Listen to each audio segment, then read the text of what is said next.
High, আজকে ছিল চড়ক। কোথাও কোথাও কিন্তু এই চড়ককে গাজনও বলা হয়। যাই হোক, যাদের শহরে বা গ্রামে এই ছোট থেকে গাজন বা চড়ক উৎসবটি পালন হয় তারাই একমাত্র জানে ভোরবেলায় উঠে হাজরা দেখতে যাওয়ার ফিলিংসটা।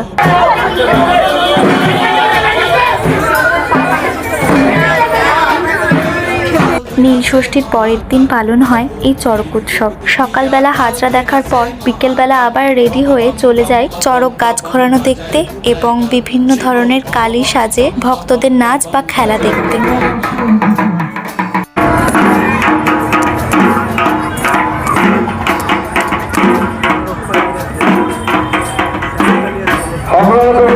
আর হ্যাঁ, এর সাথে খাওয়া দাওয়াটা তো অবশ্যই ম্যান্ডেটরি। আর এই চড়কের মূল আকর্ষণ বড়শি ফোটানো। ভক্তদের শরীরের বিভিন্ন অংশে এরম সূচ অথবা বড়শি ফোটানো হয় এবং তারপর চড়ক ঘোরানো হয়। যাই হোক, চড়ক ঘোরানোর ক্লিপ আমার কাছে নেই, আজকে এটুকুই। তবে আসি, দেখা হচ্ছে নেক্সট কোনো ভ্লগে।